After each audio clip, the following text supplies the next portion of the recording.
Oh, Elizabeth Warren, the smoke signals for 2020 have never been stronger, but it seems as though she has just collapsed her own wigwam. I don't know. I don't even know, man. Her teepee, not her. I don't know. In any case, it's spectacular stuff. I can't wait to get this Elizabeth Warren story. But first, let's talk about how you can save money on stamps. So these days, you can save money on practically anything by never having to leave your house because time is money.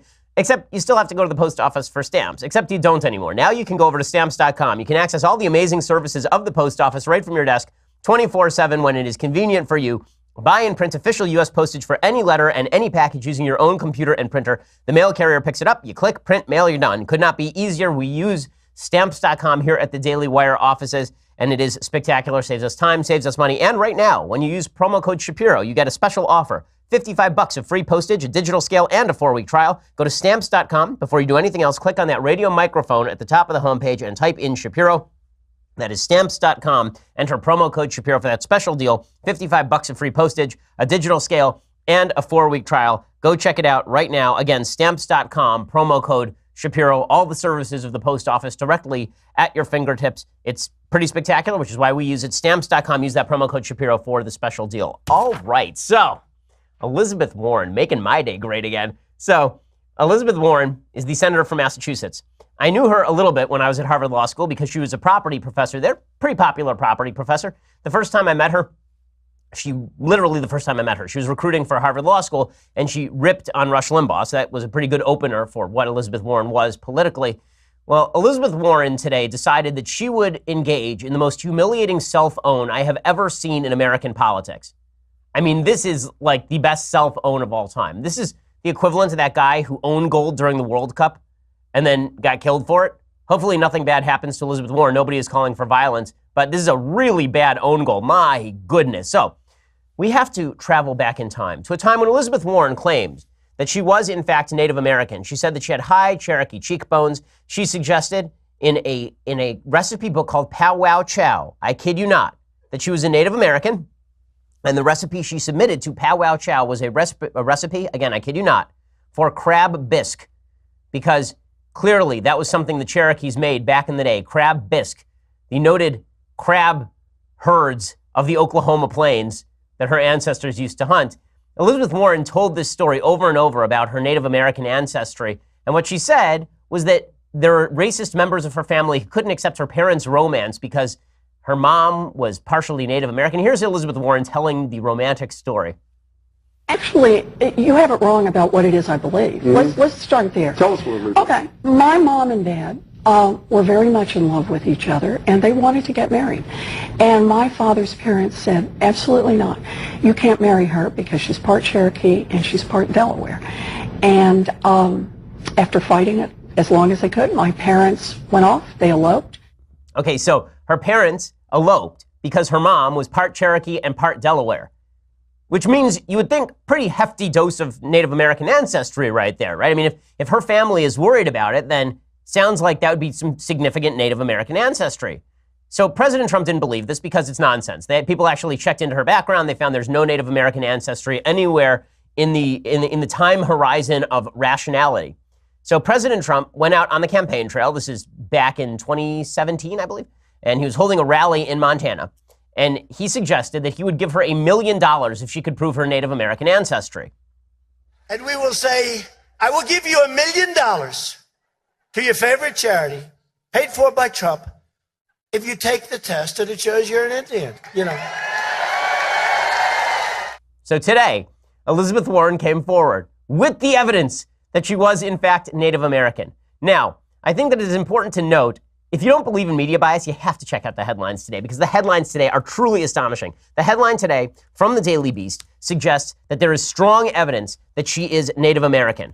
Okay, it says, this is the actual title. Elizabeth Warren DNA test reveals Native American ancestry. Her claims to indigenous heritage had been ridiculed by Trump. CNN had a headline about Elizabeth Warren. Same thing. He says, Trump offered $1 million. Now he says, who cares?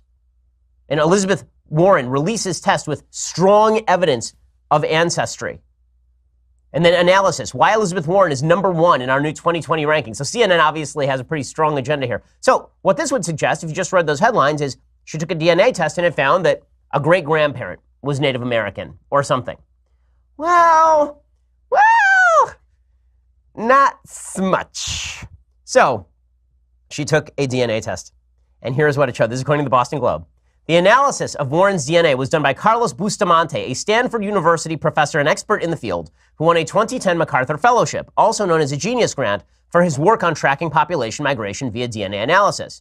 He concluded that the vast majority of Warren's ancestry is European, but he added that the results strongly support the existence of an unadmixed Native American ancestor. So what exactly does that mean? Here's what it means. Bustamante calculated that Warren's pure Native American ancestor appears in her family tree in the range of 6 to 10 generations ago. 6 to 10 generations ago. In other words, her actual Native American ancestor could be Pocahontas. Yeah, it takes you back like 200 years. That's just to be straight about this. Her claim that she has Native American ancestry was that her mom was so Native American that she was discriminated against by her dad's family. That is not the same thing as her great, great, great, great, great grandparent, minimum, was Native American. Not the same thing at all. And by the way, that is not the outer limit of the test. The test shows that at best, she was a 6th generation Native American. At worst, it's 10th, which would mean that she had an ancestor, her great, great, great, great, great, great, great, great, great grandparent, who was Native American. Okay, the best part of this Boston Globe story, it's really, really spectacular. So it says, the inherent imprecision of the 6-page DNA analysis could provide fodder for Warren's critics. You think? If her great-great-great-grandmother was Native American, that puts her at 132nd American Indian. But no one says she's 132nd. The minimum, right? The minimum is that she is I think it was 1/512th or something. She's not, like 132nd is not actually a 6th generation Native American. That's like a 4th generation Native American. In any case, the report includes the possibility that she is just 1/1024th Native American if the ancestor is 10 generations back. 1/1024th. I love this. So here's the even better part. To make up for the dearth of Native American ancestry DNA, Bustamante used samples from Mexico, Peru, and Colombia to stand in for Native American. So in other words, he didn't even use like Cherokee DNA to match her up. He used Mexican, Peruvian, and Colombian DNA to match up. So what it really shows is that she's 1/1024th Mexican, Peruvian, or Colombian. So awesome. Awesome. I love this. It says, Warren has 12 times more Native American blood than a white person from Great Britain and 10 times more than a white person from Utah, the report found. Well, there's only one problem with that. What the actual study shows that the average American in the United States, of any race, the average American in the United States is 0.18% Native American. Okay, that is what, and by the way, you're not accepted as a Native American in a Native American tribe unless you are at least 1/16th Native American, meaning that you had a great-grandparent who was Native American.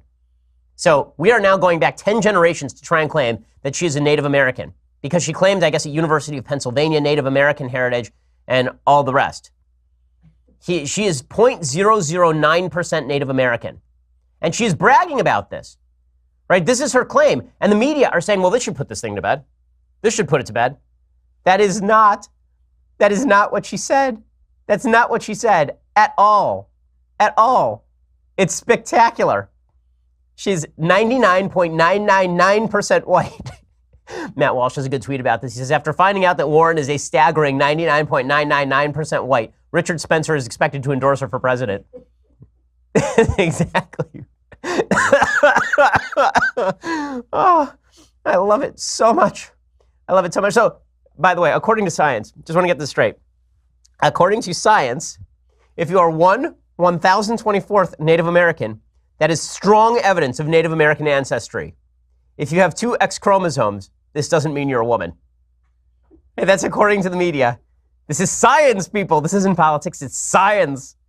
So I have suggested publicly, as others have done, I'm not the only one, or probably the first person to have suggested this, President Trump should not give $1 million to Elizabeth Warren. He should give her 1/1024th of $1 million.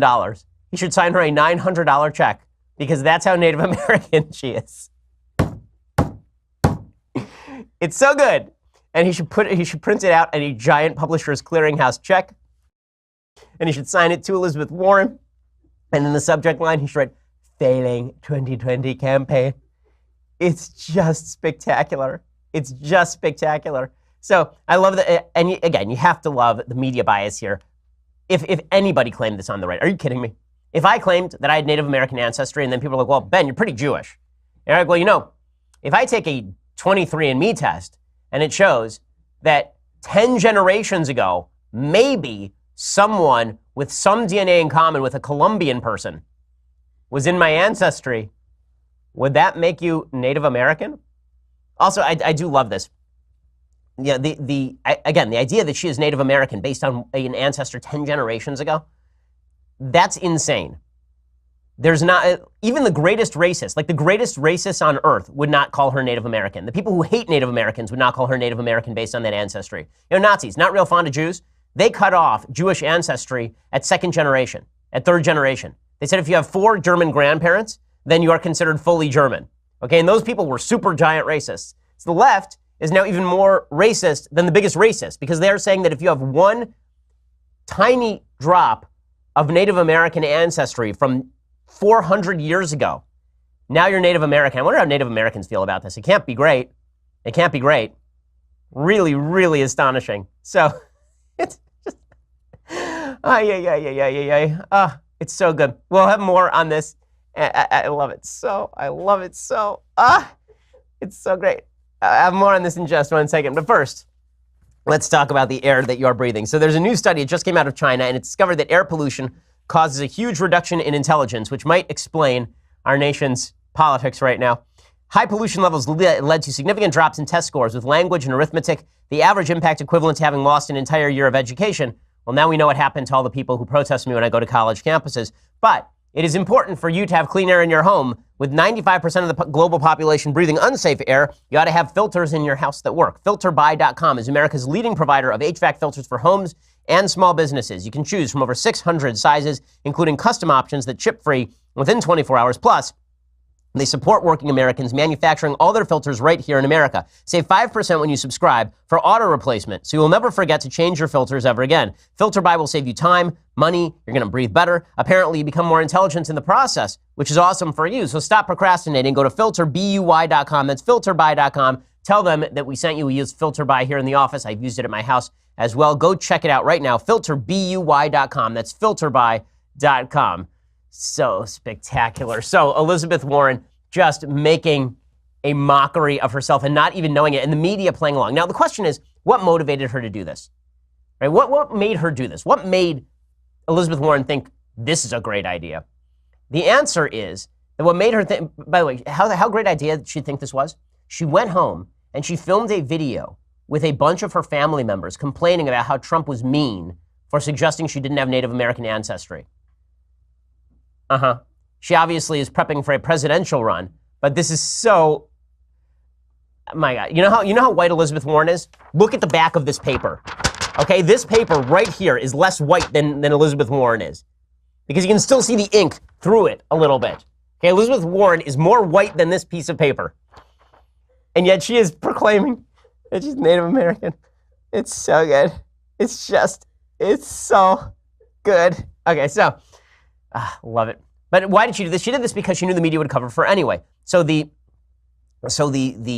media wrote a bunch of headlines saying that now she had been justified. She had been justified in her accusations.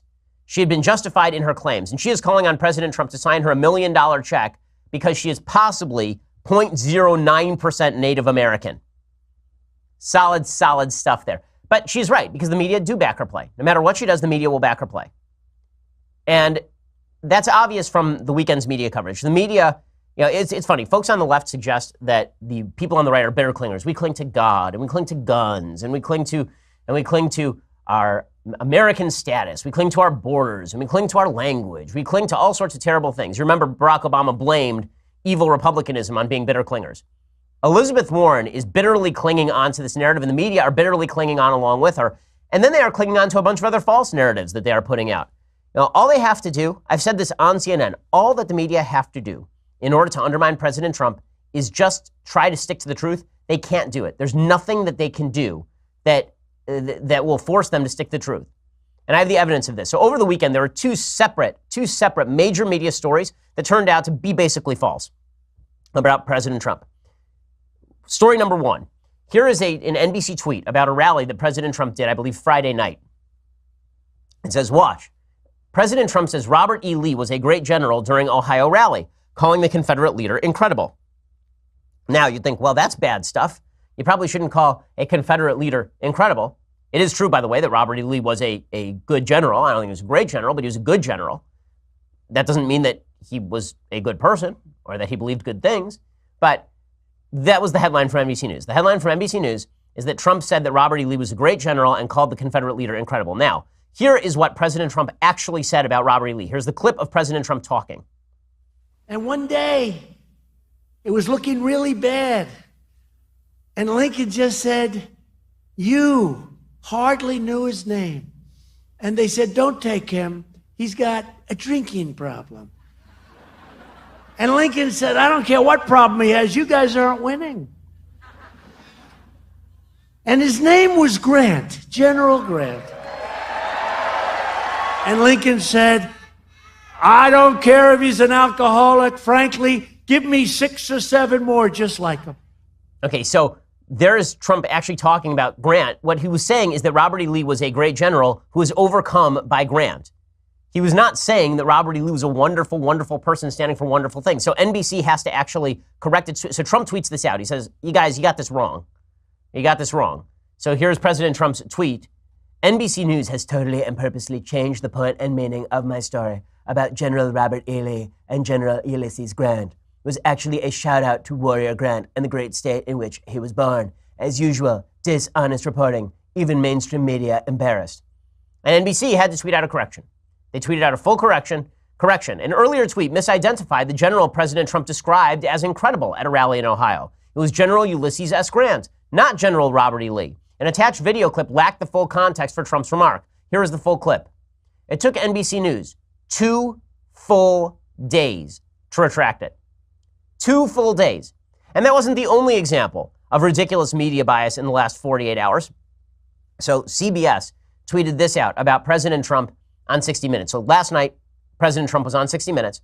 Here's what they tweeted. They tweeted, President Trump on his treatment of Christine Blasey Ford at rally, the accuser of now Justice Brett Kavanaugh. It doesn't matter. We won.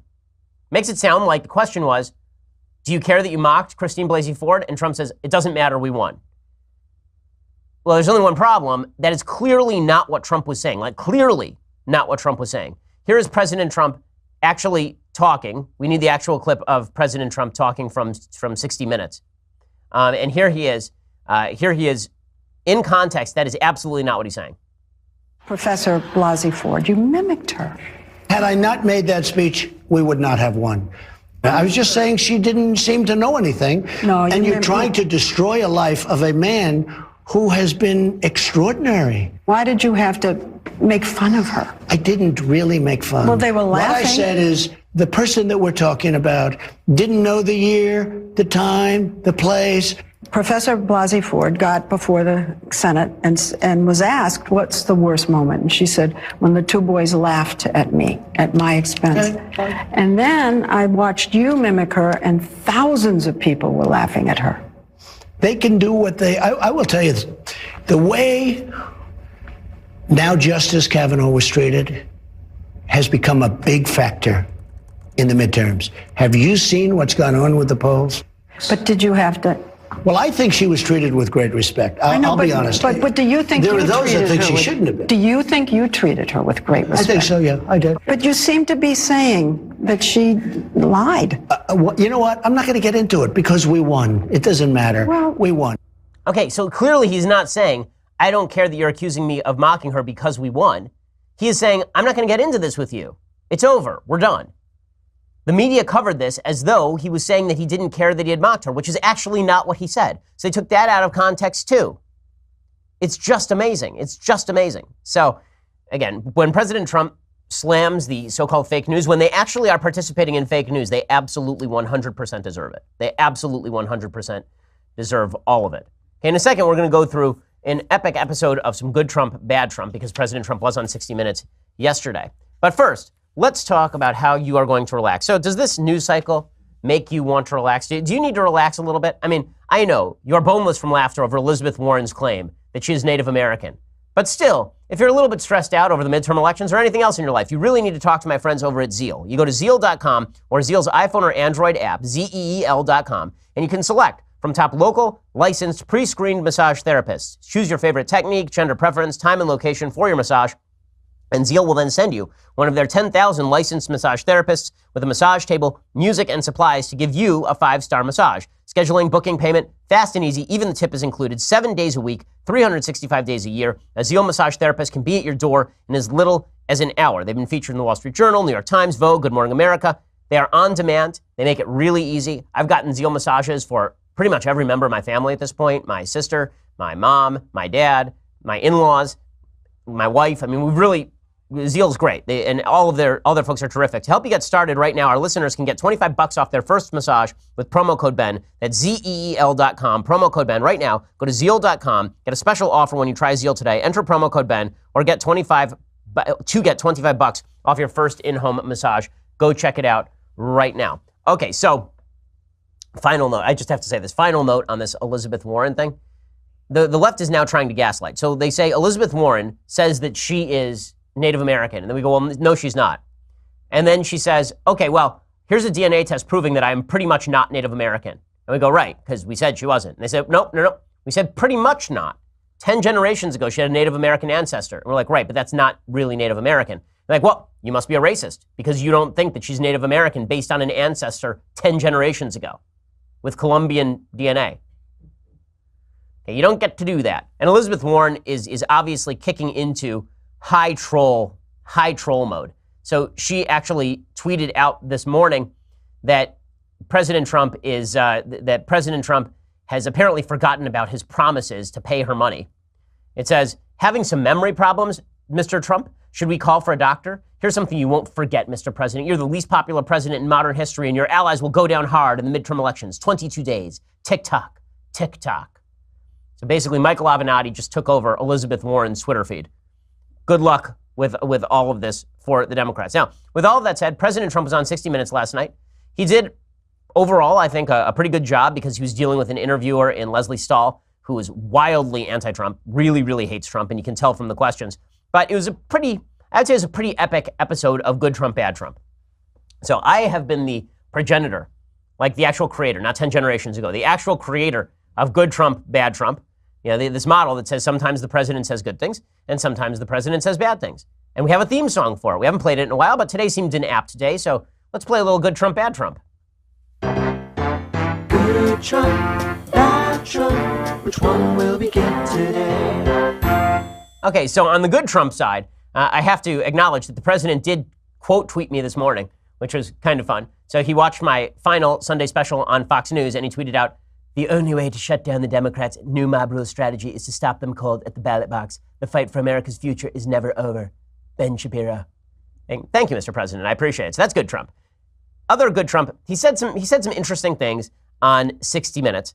And when he talked about the Democrats not wanting the country to heal, this obviously was correct. Here's President Trump going after the Democrats. He is not wrong about this, considering that Elizabeth Warren today is doing the "everybody hates you, Mr. Trump," and "my Native American ancestry is real," and Hillary saying "no civility for Republicans," and all the rest. Here is President Trump talking about Democrats wanting to divide the country. We need to be healed. I don't think they want to heal yet, I'll be honest. Well, you don't want to heal yet. I saw Hillary Clinton made a really nasty statement. I don't think they want to be healed. I do want to heal. Okay, so I agree that the Democrats don't want the country to heal. I'm not sure that President Trump is the most healing president, but we will count this in the category of good Trump. In the category of bad Trump, here was President Trump talking about Saudi Arabia. So he has made a couple of comments. What he said on 60 Minutes was not bad, but Saudi Arabia is enmeshed in a massive scandal right now because there's this guy named Jamal Khashoggi. And Jamal Khashoggi was a person who wrote op-eds for the Washington Post. He was a longtime retainer of the Saudi royal family. and a critic of the regime. He entered the Saudi consulate in Istanbul, Turkey on October 2nd, seeking documents relevant to a divorce. The Turkish government claims that they have proof that a Saudi hit squad murdered him inside the consulate, chopped his body up, and then dispatched the remains in a black van to a private plane headed for Saudi Arabia. There's not a lot of doubt that Khashoggi is dead at this point. This has created worldwide consternation against the Saudi government, and in particular, against Prince Mohammed bin Sultan, who's considered the new leader of Saudi Arabia, the new dictator of Saudi Arabia. A few comments are necessary on this to understand what's going on exactly here. Number one, Saudi Arabia is a tyrannical dictatorship led by people who are tyrannical dictators. It's a monarchy. They chop people's hands off regularly. They imprison dissidents. They are not a human rights friendly country. Mohammed bin Sultan was supposed to be a reformer, but even as a reformer, he's still the dictator of Saudi Arabia. This is not a supremely shocking story on any level other than we know the name of the guy who has disappeared, as opposed to presumably many other people whose names we don't know who have been disappeared. Second, the Turkish government has a pretty strong interest in trying to humiliate the Saudis because the Turkish government has basically been anti-Saudi for years. They're in bed with the Iranian government at this point, and to a certain extent in bed with the Syrian government as well. All of that said, the Turkish government releasing evidence in an attempt to make it look like they are our friends. Erdogan, who's the leader of Turkey, also an Islamist thug who has imprisoned dissidents and killed dissidents too. So there are no good guys in this part of the world, at least not in leadership positions. In any case, the call for the United States to distance itself from the Saudi Arabian government after all of this, I think is appropriate, but I think it's also appropriate to note that the outsized consternation with regard to Khashoggi, which when I say outsized, I don't mean that it's inappropriate, it's totally appropriate, but when compared to the amount of consternation over Turkey imprisoning thousands of people, and until a minute ago, imprisoning a U.S. pastor, or Syria murdering 500,000 people, or Iran pursuing terrorism across the region, it is amazing how the human brain has the capacity to hone in on a single incident of evil in a way that it doesn't on literally hundreds of thousands of incidents of evil. But with all of that said, the United States does have to do something if the Saudi Arabian government is calling dissidents back to consulates and then murdering them. That's not that is a bad thing. Here's President Trump on 60 Minutes talking about it. He changed his tune a little bit today. They are ordering military equipment. Everybody in the world wanted that order. Russia wanted it. China wanted it. We wanted it. We got it. So would you cut that off? Well, I tell you what I don't want to do. Boeing, Lockheed, Raytheon, all these I don't want to hurt jobs. I don't want to lose an order like that. There are other ways of punishing, to use a word that's a pretty harsh word, but it's true. Okay, so when he says that he wants to maintain certain economic ties, that's not great Trump, right? He needs to actually be exerting pressure on the Saudis for reform. Now, he has to do that carefully because he also doesn't want to give a lot of leeway and leverage to the Iranians, who are enemies with the Saudi regime and have been fighting a proxy war in Yemen with the Saudis. Like, there are no good guys in this particular area of the world. But with that said, the president ought to be signaling some pretty harsh rhetoric with regard to the Khashoggi situation. He is not. So that one files under bad Trump today. He said that the Saudi Arabian government denies it. They say that it's not real, so we're just going to ignore it. That is not great stuff from the president. Okay, other stuff that the president said during the 60 Minutes interview. Here is some other bad Trump. Here's President Trump on Kim Jong-un, the dictator, another evil dictator, and he had some more words for him. I know, but why do you love that guy? Look. I get along with him, okay? But you said you love him. Okay, that's just like a figure of speech. No, it's like an embrace. Well, let it be an embrace. Let it be whatever it is to get the job done. He's a bad guy. Look, let it be whatever it is. I get along with him really well. I have a good energy with him. I have a good chemistry with him. Look at the horrible threats that were made. No more threats. No more threats. Okay, so him talking about Kim that way is not good either. You actually have to demonstrate a strong hand. And President Trump did that early in his presidency with Kim, but he's not really doing that anymore. So there's a lot of good Trump, bad Trump happening with regard to 60 Minutes, but that's who the president is, and it is important to note that his ups and downs are indicative of the man's mind. I mean, that's just who President Trump is. So in just a second, I want to get to the other big story of the weekend, which was these violent clashes happening in Portland and New York between Antifa and the Proud Boys. But first, let's talk about ExpressVPN. So you need to protect your internet access. Whether you're in a cafe or a hotel, We often rely on public Wi-Fi to use the internet on the go, but something as simple as paying your bills online from a Starbucks could actually leave your data exposed. A hacker could easily intercept your information, stealing passwords, credit cards, personal details. It's not just hackers either. Government agencies like the NSA, they monitor the internet and they could scoop up your activity. So what can you do to defend yourself? Well, the software I use to protect my online activity from spies and data thieves is called ExpressVPN. ExpressVPN has easy-to-use apps that run seamlessly in the background of my computer, phone, and tablet. ExpressVPN secures and anonymizes my internet browsing.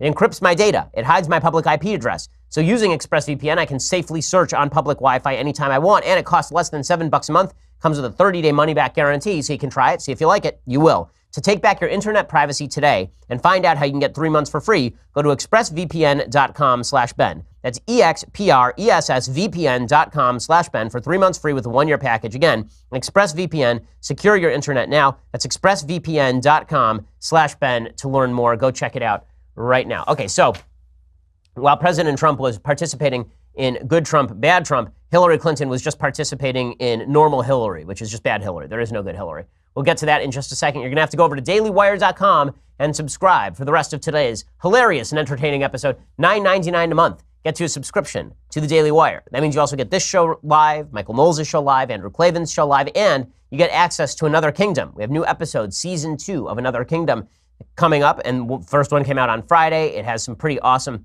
graphics and art attached to it, so that's pretty fun. Also, it's almost time for our next episode of The Conversation. Tomorrow at 5:30 p.m. Eastern, 2:30 p.m. Pacific, Andrew Klavan, will be taking your questions and answering them live on air, hosted by Alicia Krause. You'll get a full hour of Drew's infinite wisdom that famously produces world-class leftist tears, finely ground and honed to perfection by blind nuns in the Swiss Alps. As always, this episode will be free for everyone to watch on Facebook and YouTube, but only subscribers can ask the questions, so don't miss Drew's next chapter of Another Kingdom either, by the way, which, as I say, was performed by Michael Knowles, and today's subscribers get exclusive access to episode 3 as well. This one is titled The Beast, obviously about President Trump. If you're not a subscriber, you won't be able to watch new episodes of season 2 until Friday, so what exactly are you waiting for? Go to dailywire.com. Subscribe to watch the first and second seasons of Another Kingdom, and you get all of these glories, all these wonderful myriad glories for $99 a year, which is cheaper than the $9.99 a month. Do your math. Don't be like Elizabeth Warren. Know how math works. Go check that out right now. And when you get that $99 a year subscription, you get this.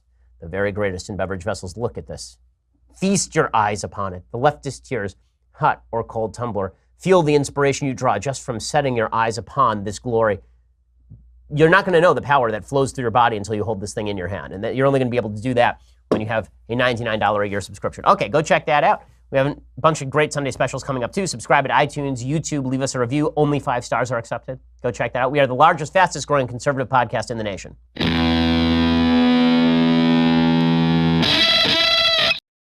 All right, so Hillary Clinton is the other side of the good Trump, bad Trump routine. So President Trump has good Trump and bad Trump. Hillary Clinton just has bad Hillary. There is no such thing as good Hillary. So Hillary came out over the weekend and said that Bill Clinton should not have resigned over Monica Lewinsky because he did not abuse his power in any way. I do love that she is considered a hero, a heroine of the feminist movement. Pretty spectacular stuff from the left here. Here is Hillary McClinton. In retrospect, do you think Bill should have resigned in the wake of the Monica Lewinsky scandal? Absolutely not. It wasn't an abuse of power? No.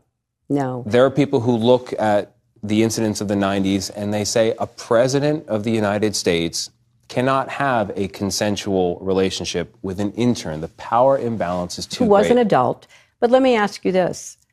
Where's the investigation of the current incumbent against whom numerous allegations have been made? So good. So good. So I love this. Trump should resign because of allegations against him, but her husband shouldn't resign because of allegations against him. Also, he didn't abuse power when he, 49-year-old president of the United States, was being serviced by a 22-year-old intern in the Oval Office. Not an abuse of power in any way. Good to know that power imbalance is no longer a concern for feminists on the left. Very exciting stuff. Also, Hillary came forth and said President Trump is a sexist. Of course, the reason that she knows Trump is a sexist is because Trump was mean to her. If you watched the way Trump debated me, it was just imbued with sexism, making fun of me for preparing. Well, you know, that's the old like, oh yeah, the girl in the class who's always prepared. I don't need to be prepared. That really was not what happened at those debates. What happened is that Trump was as much of a jerk to her as he is to every other human being on the planet, and it didn't play well with her because she's one of the most deeply unlikable human beings on planet Earth. Just love it. The Democrats have decided to full-scale embrace the most radical version of themselves. You know, they say in acting that you have to get in touch with your authenticity. The Democrats are certainly getting in touch with their authenticity. The problem is that deep down, Democratic leadership, not particularly charming. Bernie Sanders is another example of this. So Bernie was on Jake Tapper's show on CNN, and Jake Tapper asked him about the inflammatory rhetoric on the part of some folks in the Democratic Party. And Bernie, a follower of whose shot up a bunch of Congress people last year, came out and said that it's not that bad if people get mobbed in public places. Like, it's amazing that Bernie doesn't feel any necessity to say anything here about this sort of action. You know, listen, again, I don't blame Bernie Sanders for that incident last year, because unless you're openly calling for violence, I don't blame you for somebody going and doing violence. But when Bernie Sanders refuses to condemn mobbing in public spaces, he certainly is not making the country a better place. Well, I am very strongly in favor of mobilizing the American people to stand up and fight for economic justice and social justice and racial and environmental justice. And I think we have to mobilize people. I am not a great fan of being rude or disrupting activities. But this is what I will say. This entire 2000 election campaign is going to come down to two words, and that is voter turnout. Okay, so he's not a big fan of people getting rude, but if people get rude, that's sort of the way that it is. And voter turnout, I don't want to dampen the enthusiasm. It just shows how the Democrats are willing to flirt with the mob politics they've been talking about for the last several months, really since Maxine Waters broke out into the open with it, and they're willing to do so on a regular basis. They're even willing to validate mob violence on a regular basis. Over the weekend, the Washington Times reported that Portland Mayor Ted Wheeler came under fire over a viral video showing Antifa protesters blocking traffic and harassing drivers, but he says he supports the decision by police to watch from a distance without getting involved. He says, "I was appalled by what I saw in the video, but I support the Portland Police Bureau's decision not to intervene. The whole incident will be investigated." The video was posted by journalist Andy Nago, and it showed protesters, including members of Antifa and Black Lives Matter, blocking an intersection and attempting to direct traffic while officers on motorcycle watched from a block away. At one point, the activists chased down 74-year-old Kent Hauser after he made a right turn against their wishes, pounding on his silver Lexus and breaking a window. The car sustained thousands of dollars in damage, he told the Oregonian. But Mr. Wheeler insists the motorists should feel completely safe coming into downtown Portland. Well, all of this lack of law enforcement, this lack of crackdowns on Antifa, it leads to greater heights of violence when other people who are ready for violence show up in places where Antifa is. Now, here has been my recommendation for a very long time.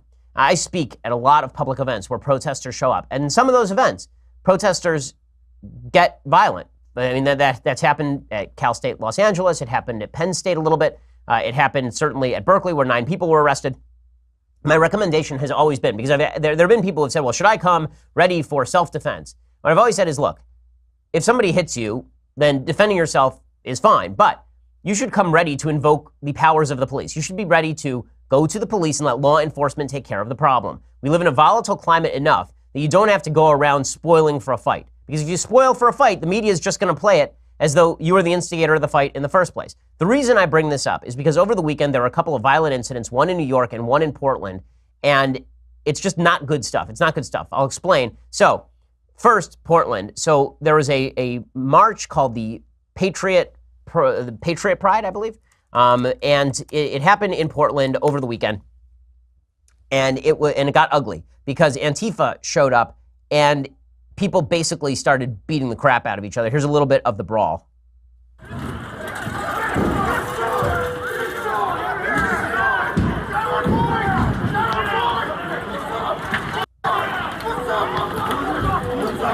So if you can't see this, you can see people fighting with each other, like really swinging on each other. According to the Oregon Live, a demonstration billed as a march for law and order in the streets of Portland descended into chaos as rival political factions broke into bloody brawls downtown Saturday night. Members of the right-wing group Patriot Prayer and their black-clad adversaries, known as Antifa, used bear spray, bear fists, and batons to thrash each other outside Kelly's Olympian, a popular bar on Southwest Washington Street. The melee, which lasted more than a minute, ended when riot cops rushed in and fired pepper balls at the street fighters. Now, as I say, what's happening here is that groups like Patriot Prayer, which are being cast as white nationalist, and I'm not seeing strong enough evidence to say that this is a white nationalist group. In any case, and this is coming from a guy who's happy to say when I think people are white nationalists, right? I did 2 episodes after Charlottesville talking about white nationalism and the evils of the alt-right. Patriot Prayer was doing a march in Portland specifically because they wanted to show that Antifa was violent. Antifa showed up, and it looked like Antifa instigated violence, and the folks at Patriot Prayer then got into it with them, including some of the Proud Boys from Gavin McInnes's group, and it got violent. Now, as I say, I think that it's perfectly worthwhile to publicly march against violence. And I think it's okay to defend yourself too. But there's a difference between being willing to defend yourself and spoiling for a fight to the point where you are looking to beat the living crap out of somebody because, number one, you shouldn't be looking to beat the living crap out of people in aggressive fashion. Like once the guy's down, now it's time for law enforcement to come in. And number two, it is perfectly obvious that the media are going to play this as though it is right-wing groups instigating violence as opposed to Antifa, which has been violent every single place it goes, instigating violence. Here's a little bit more video from that brawl in Portland. It's a little hard to see, but you can see folks are marching, and then it's about to break down into violence. You can see in the front people hitting each other, swinging on each other, people shouting at each other. Okay, and then there was also a separate brawl in New York. So in New York, there was an event at the New York Metropolitan Club. That club had been defaced by, allegedly, Antifa over the past couple of days. And there was an event for Gavin McInnes, who's the leader of the Proud Boys. Now, again, the media have labeled the Proud Boys a white nationalist group. They're members of the Proud Boys who are white nationalists. Gavin is not a white nationalist. And I know Gavin. Gavin is not a white nationalist. Gavin, I think, needs to be more strict about who he involves as his friends. But to suggest that Gavin is a white nationalist ignores any part of his rhetoric. That's just not accurate. Now, with that said, do the Proud Boys spoil for a fight? Yeah, they do. And you can see that in this particular video in New York. Now, Antifa is claiming that the Proud Boys instigated the violence. The Proud Boys are claiming that Antifa instigated the violence. Apparently, after the event, they walked out. There were some Antifa members. Somehow the violence gets instigated, and you end up with basically 20 members of the Proud Boys kicking the living crap out of 3 members of Antifa.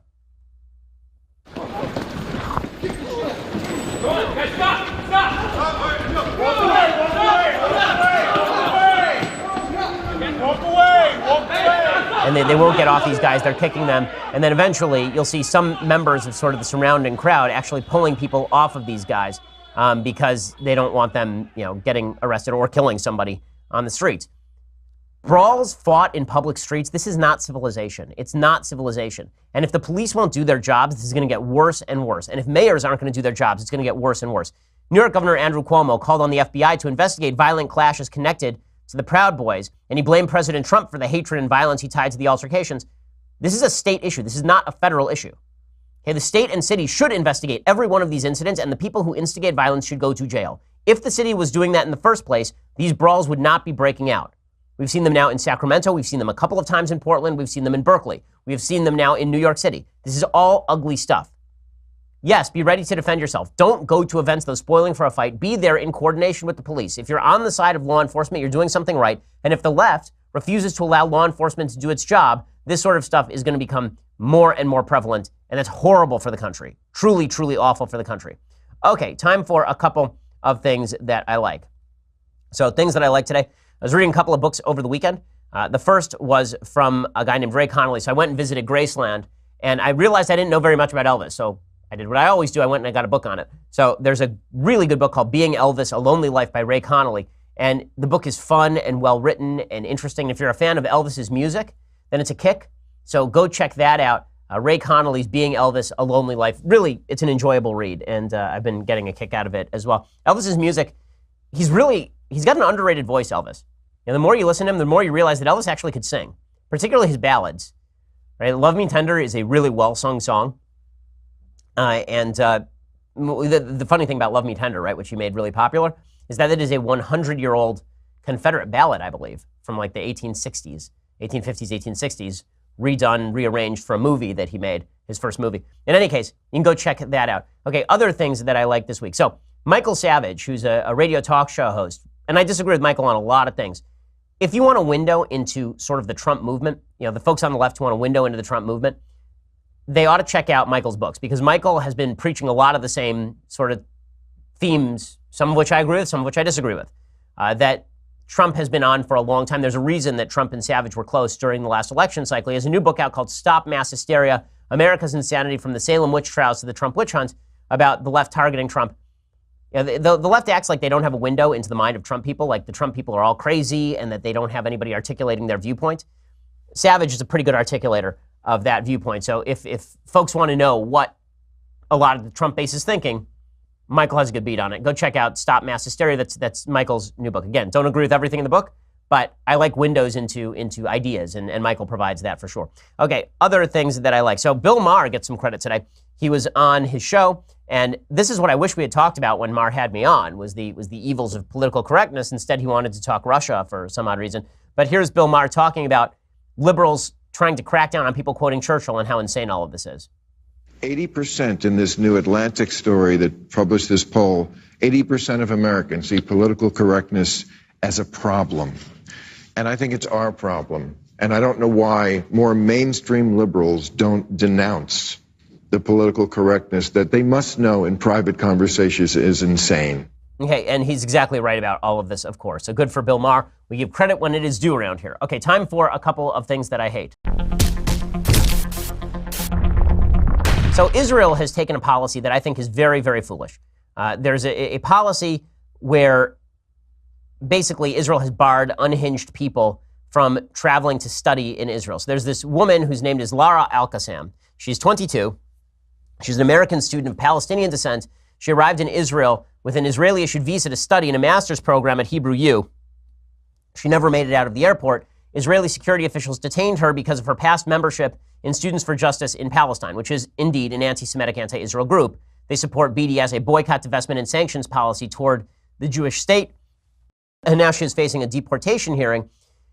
This is bad politics, and it is anti-First Amendment principles. Now, my view is this. The state of Israel does not have to give citizenship to anybody who wants to undermine the state of Israel, just as the United States does not have to give citizenship to anybody who wants to undermine the United States of America. As a general rule, bringing in people to study in your country, as long as they are paying their own way and is not taking public dollars, like I don't think we should be subsidizing that in the United States, but if somebody comes here and they are a socialist, for example, and they want to study in an engineering program here and they want to pay their own way, I don't see a big problem with that, and I think that it would be a mistake for the United States to bar people based on political viewpoint, except when it comes to actually becoming citizens and integrating into the society. So Israel has no need to grant citizenship to this woman, Al-Qassam. They've been doing this for a few months, and I don't think it's smart. In April, Catherine Frank, this Barry Weiss and Brett Stevens reporting at the New York Times, a professor at Columbia, was interrogated and then deported from Israel on charges of being a leader of Jewish Voice for Peace, which is another organization that endorses BDS. In August, Simone Zimmerman, an American Jewish activist who lives in Israel and is a founder of Not Now, which is a group that is also pro-BDS, was held at the Israeli border for more than 3 hours and quizzed on her political views. Peter Beinart, who is an absolute schmuck of a human being, but he's a left-wing Zionist, supposedly. He's also quasi-pro-BDS. He was on his way to his niece's bat mitzvah in Israel, and he was detained and questioned. This is foolish for people who are just visiting. If you think they're an actual security threat, like a real security threat, like they're raising money against Israel, then you have every right to ban them. But if they're just there and they're left-wing, let them in, have them leave when their visa expires, and that's that. This is bad policy. I feel the same way about Israel as I do about the United States. On free speech basis, this seems counterproductive and foolish. I agree with Brett and Barry when they say Israel, like all countries, has a right to protect its borders and to determine who is allowed in and out. But Israel is also a state that prides itself on being a liberal democracy, a fact that goes far to explain the long-standing support for Israel among American Jews and non-Jews alike. If liberalism is about anything, it's about deep tolerance for opinions we find foolish, dangerous, and antithetical to our own. So detaining folks is not a worthwhile goal. I think this is right, but you don't have to give citizenship to anybody, nor do you have to give public benefits to anybody. And that's where I would draw the line. Were I Israel, I feel the exact same way about the United States. Okay, other things that I hate. So speaking of media bias, insane piece in the New York Times over the weekend talking about Jared Kushner and his taxes. So ever since Nikki Haley suggested that Jared Kushner is a smart guy, the media have decided that they are on the warpath for Kushner. They have two separate lines of attack over the past several days. Line of attack number one, Jared Kushner is close with the MBS, Mohammed bin Sultan, the Saudi prince responsible allegedly for the murder of Jamal Khashoggi, who is that Saudi dissident. So Jared is close with the Saudi government, therefore it's Jared's fault the Saudi government did something bad. I'd like to see that logic applied to every American president for the last 60 years. I'd like to see that logic applied because that logic simply does not hold. If anybody has an alternative in Saudi Arabia we can get behind, I am happy to hear it. Otherwise, Jared Kushner working with Mohammed bin Sultan before he knew about a murder seems to me not a terrible idea, considering that it's worth noting here that Mohammed bin Sultan has been militantly opposed to the Muslim Brotherhood and also opposed to the Iranians, meaning we have global interests in the Saudi government. We have actual interest in the Saudi government. That doesn't mean that we can't smack them when they do something wrong, as we should. But to blame Jared Kushner for this is just ridiculous and silly. The other line of attack is that Jared didn't pay his taxes. So according to the New York Times, over the past decade, Jared Kushner's family company has spent billions of dollars buying real estate. His personal stock investments have soared. His net worth has quintupled to almost $324 million. And yet, for several years running, Mr. Kushner appears to have paid almost no federal income taxes, according to confidential financial documents reviewed by the New York Times. His low tax bills are the result of a common tax minimizing maneuver that, year after year, generated millions of dollars in losses for Mr. Kushner. But the losses were only on paper because his company didn't actually appear to lose money. The losses were driven by depreciation, which is a tax benefit that lets real estate investors deduct a portion of the cost of their buildings from their taxable income every year. In 2015, for example, Kushner took home $1.7 million in salary and investment gains, but those earnings were swamped by $8.3 million of losses, largely because of significant depreciation Kushner and his company took on their real estate. So here's the question. Did he break the law? Here's the New York Times. Nothing in the document suggests Mr. Kushner or his company broke the law. So why is this an article? So the article is Jared Kushner paid his taxes, but he didn't actually owe taxes, so he didn't pay taxes. How exactly is that an attack? It's cynical. I mean, really, that's cynical stuff. If you don't like the tax code, argue against the tax code, but don't blame people for abiding by the actual law of the land in the United States. Okay, time for a quick Federalist paper, and then we'll be out of here. So we are all the way up to Federalist 47, written by James Madison, and this one is really fascinating because it talks about the original concept of separation of powers. Madison says that tyranny is a failure of the separation of powers. He says, quote, "The accumulation of all powers, legislative, executive, and judiciary in the same hands, whether of one, a few, or many, and whether hereditary, self-appointed, or elective, may justly be pronounced the very definition of tyranny. In other words, if you have a branch that has arrogated to itself judicial power, executive power, and legislative power, that would be a tyranny." And he says that if the Constitution were really chargeable with the accumulation of that sort of power, then no further arguments would be necessary to inspire a universal reprobation of the system. He does say, listen, there are parts where the executive does legislative stuff, and parts where the legislative does executive stuff, and parts where the judiciary does legislative stuff. But if they arrogate extensive and exclusive power of one of the other branches, that is tyranny. So he quotes Montesquieu, the French philosopher Montesquieu, who was the progenitor of this idea of checks and balances. He says his meaning, as his own words import, and still more conclusively as illustrated by the example in his eye, can amount to no more than this: that where the whole power of one department is exercised by the same hands which possess the whole power of another department, the fundamental principles of a free constitution are subverted. This would have been the case in the constitution examined by him if the king, who is the sole executive magistrate, had also possessed the complete legislative power or the supreme administration of justice. Montesquieu objected to the merger of the executive and the legislative. So here is a quote from Montesquieu. "When the legislative and executive powers are united in the same person or body, there can be no liberty, because the apprehensions may arise lest the same monarch or senate should enact tyrannical laws to execute them in a tyrannical manner." He said, "Were the power of judging joined with the legislative, the life and liberty of the subject would be exposed to arbitrary control, for the judge would then be the legislator. Were it joined to the executive power, the judge might behave with all the violence of an oppressor." So the argument right now in the United States is whether this is what's actually happened with the executive branch. The executive branch basically legislates. Not basically, they do. The regulatory power of the executive branch is legislative power. Now, you can argue that's not the whole legislative power because Congress can trump that. But Congress has failed to trump that. If you actually would like to see a check and balance again, Congress has to take back some of that power. Congress is doing some of that. Under President Trump, they were involved in a legislative move where they basically were knocking down regulations at a pretty rapid rate. That's good and necessary.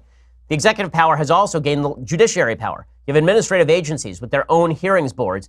This is one of the reasons why there's been a lot of focus on a case called Chevron. Chevron is a Supreme Court case in which the Supreme Court suggested the judiciary has to grant administrative deference to administrative agencies. So you have a case in front of the EPA, you go to the EPA board, the EPA administrative board gives you a judicial decision. The question is whether the judiciary can trump that decision.